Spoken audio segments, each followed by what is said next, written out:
तो दोस्तों फाइनली मैं इंसिडियस मूवी की चैप्टर 5 का एक्सप्लेनेशन लेके आ गया हूँ जिसका नाम है इंसिडियस द रेड डोर, जिसमें हम फिर से लैम्बर्ट फैमिली को देखेंगे और स्टोरी सेकंड चैप्टर के आगे ही कंटिन्यू होगी। इस मूवी के डायरेक्टर हैं खुद पैट्रिक विल्सन, जिन्होंने इस मूवी में लीड रोल प्ले किया है और ये उनकी फर्स्ट मूवी है एज अ डायरेक्टर, और राइटर है स्कॉट टीम्स। और एक बात बता दूं, अगर आप लोगों ने इससे पहले की 2 वीडियोस नहीं देखी है तो पहले उन दोनों वीडियोस को देख लेना, क्योंकि उनके बिना आप लोगों को कुछ भी समझ में नहीं आने वाला। इसलिए मैंने उन दोनों वीडियो की प्लेलिस्ट बना रखी है, जिसका लिंक मैं आपको डिस्क्रिप्शन बॉक्स में दे दूंगा। अब बिना किसी देरी के चलते हैं सीधा वीडियो की तरफ।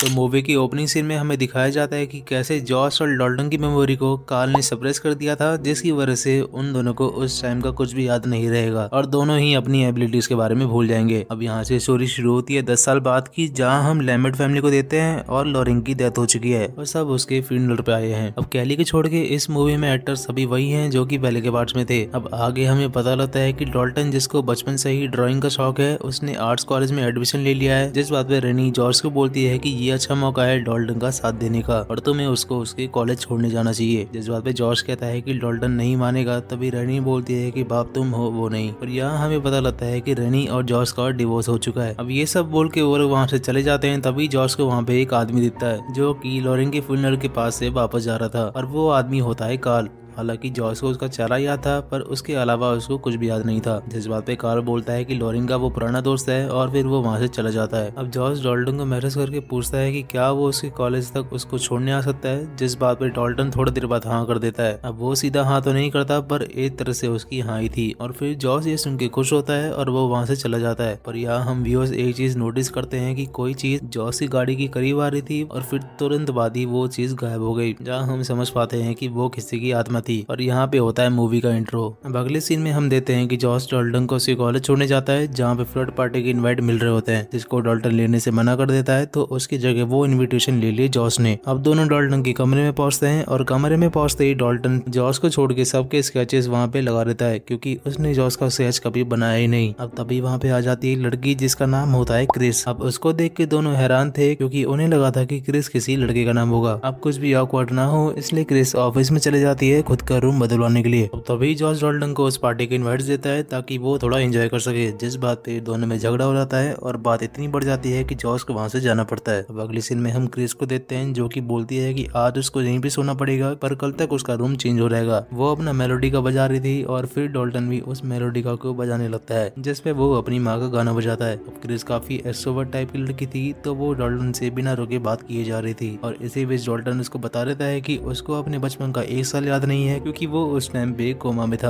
और उसको आज भी अंधेरे से डर लगता है। अब यहाँ से सीन अगले दिन पे शिफ्ट होता है, जहाँ डॉल्टन अपनी पहली आर्ट क्लास ले रहा होता है, और उसकी टीचर सबका बेस्ट आर्ट वर्क देती है और फिर उसको फाड़ देने के लिए बोलती है, क्योंकि उनका ऐसा मानना था कि जब हम अपना बेस्ट आर्ट वर्क को फाड़ेंगे तभी हम उससे अच्छा आर्ट वर्क बना पाएंगे। जिस बात पे डॉल्टन अपनी बनाई हुई लॉरेन की ड्राइंग को फाड़ डालता है, और उसके ऐसा करने से उसकी प्रोफेसर उससे इम्प्रेस भी होती है। अब वो प्रोफेसर कहती है कि वो 10 से उल्टी गिनती गाएगी, और हर गिनती के कम होते हुए सभी को अपनी सबकॉन्शियस माइंड में जाना है, ताकि उनको नए नए आइडियाज आए। पर डॉल्टन के केस में यहाँ उल्टा होता है, क्योंकि इसी तरह से कार्ल ने उसकी मेमोरी को सप्रेस किया था, और सारी मेमोरी उसके सबकॉन्शियस माइंड में कैद थी, जो कि उस प्रोफेसर की मदद से ऊपर आ गई थी। और जो चीज उसके सबसे पहले दिमाग में आई वो था वही रेड डॉल, जो कि अभी पूरी तरह से रेड नहीं है, क्योंकि अभी उसको सब कुछ याद नहीं आया है, और उसने उसी का स्केच बना दिया। तभी अचानक से उस स्केच से किसी का हाथ बाहर आता है और डॉल्टन के हाथ में चोट पहुंचा देता है, जिस वजह से उसके हाथ से ब्लड आता है और स्केच पे लग जाता है, जिस वजह से वो स्केच रेड डोर बन जाता है, और वो देख के वही रेड डोर उसको पूरी तरह से याद आ जाता है। तभी दूसरी तरफ जॉश की भी आंखें खुल जाती है, शायद क्योंकि दोनों की मेमोरी को साथ में सप्रेस किया गया था, और इसलिए ही दोनों की मेमोरी साथ में वापस आने लग गई है। अगर राइटर यही दिखाना चाहता है तो इस लॉजिक का कहीं से भी सेंस नहीं बनता। अब अगले सीन में हम जॉश को देते हैं, जो कि अपना MRI स्कैन कराने गया था, और जैसे ही वो उसके अंदर जाता है तभी लाइट चली जाती है, जिस वजह से वो अंदर ही फंस गया था। अब उस अंधेरे में हम किसी को जॉश के पीछे देते हैं, और जैसे ही जॉश उसको देखने की कोशिश करता है तो वो चीज वहाँ से गायब हो गई थी, क्योंकि वो अचानक से उसके सामने से आ रहती है। और ये था मूवी का पहला अच्छा जंप स्केयर। लेकिन वो आत्मा जितने में जॉस के पास आती तभी लाइट आ जाती है और जॉस डर के बाहर निकल जाता है और डॉक्टर से चिल्ला के बोलता है कि लाइट कैसे चली गई थी। पर डॉक्टर बोलता है कि लाइट तो गई नहीं थी, बल्कि आप भी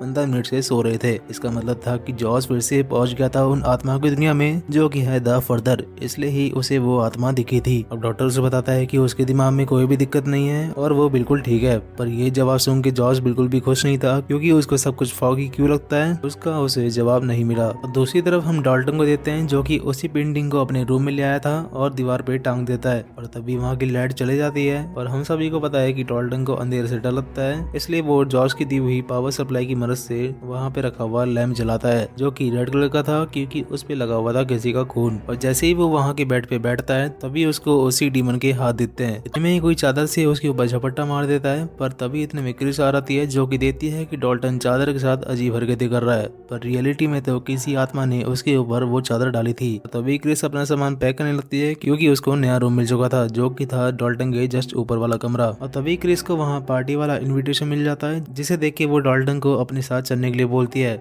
जिस बात पे डाल्टन थोड़ी देर बाद मान जाता है। वो पार्टी निक नाम का बंदा दे रहा होता है, जिसके रूम में क्रिस और डाल्टन पहुंच जाते हैं। और तभी डाल्टन को उस रूम के बाथरूम में एक लड़का दिखता है जो कि उल्टी कर रहा होता है, पर वो एक आत्मा थी जो कि डाल्टन से कहती है कि डोर को बंद कर दो। पर वो बाथरूम का ही डोर बंद कर देता है और बेड के नीचे जाके छुप जाता है। और फिर जैसे ही वो बेड के बाहर आता है तभी वो आत्मा डाल्टन के ऊपर बहुत सारी उल्टी कर देती है। और फिर डाल्टन की आवाज सुन के क्रिस वहाँ पहुंच जाती है, जहाँ वो देती है कि डाल्टन अकेला ही जमीन पे लेटा हुआ था। और फिर दोनों वहाँ से निकल जाते हैं। अब नेक्स्ट सीन में हम डाल्टन को उसी पेंटिंग को पूरा करते हुए देखते हैं, जहाँ वो बैठे बैठे ही सो जाता है और फिर वो अपनी बॉडी से बाहर भी निकल जाता है। फिर वो ऊपर क्रिस के कमरे में जाता है, जहाँ वो वही इंस्ट्रूमेंट बजाता है, जिसकी वजह से क्रिस की आँख खुल जाती है। और तभी डाल्टन वापस से भाग के अपनी बॉडी में वापस आ रहता है। तभी क्रिस भी उसके कमरे में आ जाती है, जहाँ डाल्टन उसको सब कुछ बता रहता है कि कैसे वो अपनी बॉडी से बाहर निकला। दूसरी तरफ हम जॉश को देखते हैं जो कि डॉक्टर के बताए हुए मेमोरी टेस्ट वाले गेम को खेल रहा होता है, जहाँ उस खिड़की के बाहर हम किसी को खड़ा देते हैं जो कि कुछ सेकंड्स में ही खिड़की तोड़ के अंदर आ जाता है और जॉस के पीछे पड़ जाता है। अब जॉस उस रूम के अंदर जाके छिप जाता है, पर वो आदमी उस रूम के अंदर भी आ जाता है, जिसका मतलब था कि वो एक आत्मा है और ये वही आत्मा है जो कि लॉरेन के फ्यूनरल वाले दिन से ही जॉस के पीछे है। अब वो आदमी जॉस को धक्का दे देता है, जिस वजह से जॉस बेहोश हो जाता है और बेहोश होने की वजह से ही वो उस दुनिया में पहुंच जाता है, जहाँ उसे बॉक्स मिलता है। और तभी अचानक से वो जाग भी जाता है और फिर वो उस बॉक्स को चेक करता है, जिसमें उसे उसी आदमी की कुछ फोटोज मिलती है और साथ ही में मिलता है उसको एक लेटर। अब यहाँ से सीन शिफ्ट होता है, जहाँ हम डाल्टन की प्रोफेसर को देखते हैं जो कि बच्चों को सैटर्न डिवोरिंग हिज सन की पेंटिंग दिखा रही होती है, जिसे देख के डाल्टन को वो रिलेटेबल लग रहा था। अब प्रोफेसर फिर से उल्टी गिनती दिखाती है, जिसकी वजह से डाल्टन को फिर से कुछ दिखता है, जिसमें एक आदमी था जिसके हाथ में एक हथौड़ा होता है और वो उसी आदमी को उस रेड डोर वाली पेंटिंग के आगे ड्रॉ कर देता है। अब अपने रूम में पहुंच के डाल्टन उस पेंटिंग का जवाब जानने के लिए अपने भाई फॉस्टर को कॉल लगाता है, पर फॉस्टर को खुद को कुछ याद नहीं था, क्योंकि उस टाइम पे वो खुद बच्चा था।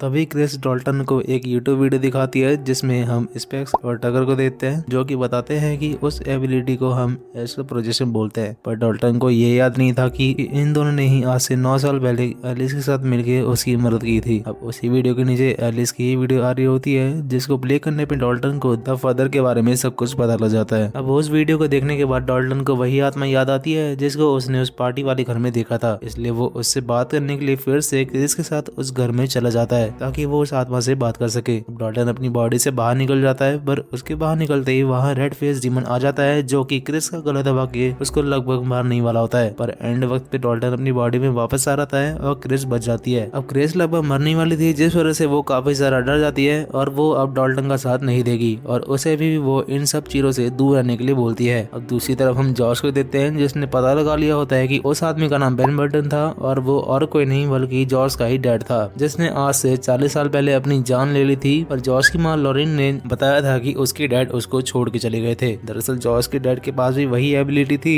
जिस वजह से उनको आत्माएं दिखती थी और उसी वजह से वो मेंटल हॉस्पिटल में एडमिट हो गए थे, पर फिर भी बात नहीं बनी और उन्होंने उसी मेंटल हॉस्पिटल से कूद के अपनी जान दे रही थी ताकि ये बीमारी उसके बेटे को ना लगे। और यही सब उस लेटर में लिखा हुआ था, जिसको पढ़ के जॉश के होश उड़ जाते हैं। अब जॉश को उस एबिलिटी के बारे में नहीं पता था, इसलिए वो उसका जवाब लेने के लिए रैनी के पास पहुंच जाता है और जॉश से काफी पूछने पर रैनी उसको सब कुछ बता देती है, जिस वजह से जॉश को भी सब कुछ याद आ रहा है। दूसरी तरफ हम डाल्टन को देते हैं जो कि फॉस्टर पे कॉल पे बात कर रहा होता है और उससे पूछता है कि उसको उसकी कोमा के टाइम पे जो भी कुछ कुछ याद है उसको सब कुछ बताए। जिस बात पे फॉस्टर बताता है कि उसको एक नाइटमेयर आता है जिसमें उसके डैड उन सबको मारने के लिए उसके पीछे दौड़ रहे थे। ये सब सुन के डॉल्टन की यादें भी ट्रिगर हो जाती है और वो उस पेंटिंग को पूरा कर देता है और उस पेंटिंग में खुद जॉस ही था जिसके हाथ में एक हैमर था। अब ये सब देख के डॉल्टन को याद आ जाता है कि कैसे जॉस ने उसको मारने की कोशिश की थी। हालांकि जॉस से ये सब उस ब्राइड की आत्मा ने करवाया था, पर डॉल्टन को ये बात याद नहीं आती और यहाँ वो जॉस को ही मेन विलन समझ रहा था। अब दूसरी तरफ जॉस रैनी से पूछता है कि उसने उसे ये बात छुपाई क्यों। तो रैनी बोलती है कि तुमने हम सबको मारने की कोशिश की थी, हालांकि तुम्हारे अंदर कोई और था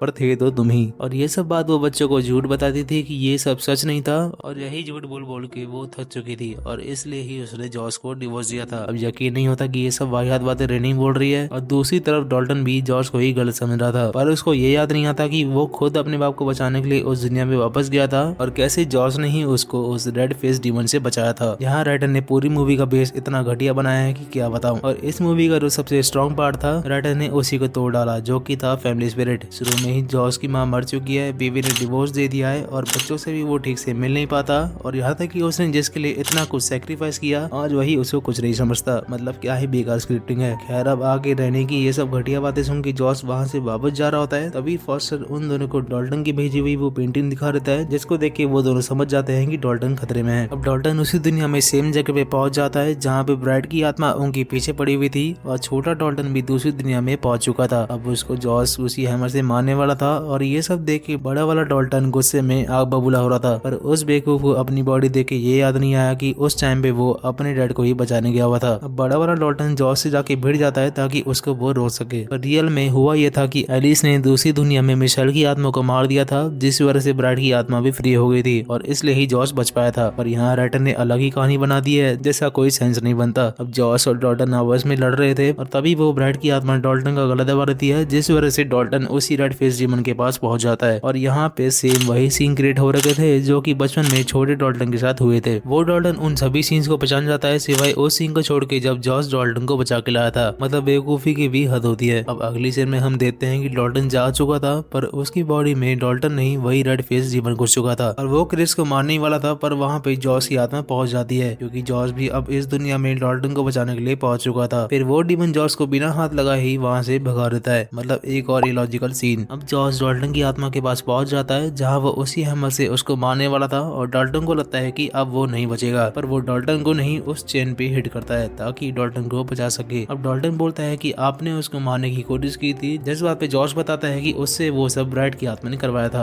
अब क्योंकि जॉस डॉल्टन को लेके वापस जा रहा था इसलिए वो डीमन उनको रोकने के लिए वहाँ पे पहुंच जाता है, पर वो दोनों उस रेड डोर के बाहर निकल चुके थे। अब डीमन के वहाँ पे पहुंच जाने की वजह से डॉल्टन की बॉडी खाली पड़ी हुई थी, जिस वजह से बाकी आत्माएं भी उसमें घुसने की कोशिश करती है, जिनको क्रिस अकेले हैंडल करती है। खैर हम आगे देते हैं कि वो रेड डोर बंद नहीं हो रहा था, इसलिए जॉस उस डोर के बाहर रह के उस डीमन को रोकने के लिए तैयार हो जाता है क्योंकि उसको लगता है कि उसके मरने के बाद ये सब यहीं पे खत्म हो जाएगा और डॉल्टन को वापस जाने के लिए बोल देता है। अब नेक्स्ट सीन में हम देखते हैं कि वो रेड डोर धीरे धीरे बंद हो रहा था क्योंकि रियल वर्ल्ड में डॉल्टन उस पेंटिंग पे ब्लैक पेंट कर रहा था और उस डोर के ऊपर की लाइट भी धीरे धीरे बंद हो जाती है। अब जॉस को वापस जाने के लिए लैम्प की जरूरत थी, इसलिए वो अपने डैड को पुकारता है और वो वहाँ पे आ भी जाते हैं। फिर वो अपनी लैम्प को देख के वहाँ से गायब हो जाते हैं। फिर जॉस उस लैम्प को लेके अपनी बॉडी में वापस आ जाता है और यहाँ पे सब कुछ ठीक हो जाता है। अब नेक्स्ट सीन में हम देखते हैं कि जॉस वापस जा रहा होता है और उसके पीछे एलिस भी आ जाती है। अब जॉस उसका चेहरा तो पहचान जाता है, पर उसको कुछ याद नहीं था और एलिस उसको विश करके वहाँ से गायब हो जाती है। और इसके बाद जॉस डॉल्टन से मिलने जाता है, जहाँ वो देखता है कि डॉल्टन ने उसकी पेंटिंग भी बना दी है और उसने ड्रॉ किया था वही बचपन वाला सीन जब जॉस डॉल्टन को द फर्दर से बचा के लाया था। अब मूवी के एंड में हमें एक सीन दिखाया जाता है जहाँ उस रेड डोर के ऊपर की लाइट अभी भी फ्लिकर कर रही होती है। अब शायद उस डोर के खुलने के चांसेस अभी भी है और मूवी यहाँ पे खत्म हो जाती है। तो दोस्तों ये था इंसिडेंस मूवी का चैप्टर 5 और ये वीडियो देख के आप लोग समझ ही चुके होंगे कि ये movie totally waste of time है, जहाँ राइटिंग के नाम पे हमें कुछ भी दिखा दिया गया है और ये इंसिडेंस मूवी तो कहीं से भी नहीं लगती। जिधर हमने इंसिडेंस मूवी के चैप्टर 1 एंड 2 में इतनी बढ़िया स्क्रिप्टिंग, स्टोरी लाइन और स्टोरी टेलिंग देखी थी, उस हिसाब से इस मूवी से बहुत सारी उम्मीदें थी, पर इस मूवी ने सारा मजा खराब कर दिया, जिसका सारा क्रेडिट जाता है स्कॉट टीम्स को, जिनकी मूवी के बारे में आप लोग जानते ही होंगे कि जितनी खराब इनकी मूवी होती है उससे भी ज्यादा खराब इनकी स्क्रिप्टिंग होती है, जैसे कि हैलोवीन किल्स और द एक्सॉर्सिस्ट बिलीवर, जो कि मुझे एकदम घटिया मूवी लगी। पर अगर आप लोगों को द एक्सॉर्सिस्ट बिलीवर का एक्सप्लेनेशन चाहिए तो कमेंट करके बता देना, मैं उस पर भी वीडियो बना दूंगा। बाकी इस मूवी के बारे में अब कुछ नहीं बोलने वाला, पर मेरे हिसाब से इस मूवी के और पार्ट्स भी आ सकते हैं जिसमें जिसमें हमें जॉस की डैड की स्टोरी बताई जा सकती है। अब अगर आप लोगों को वीडियो अच्छी लगती है तो प्लीज वीडियो को लाइक एंड चैनल को सब्सक्राइब कर लेना, क्योंकि हर वीडियो के पीछे एक हफ्ते की मेहनत लगती है। अब मैं मिलूंगा आप लोगों से अगली वीडियो में, तब तक के लिए thanks for watching and take care.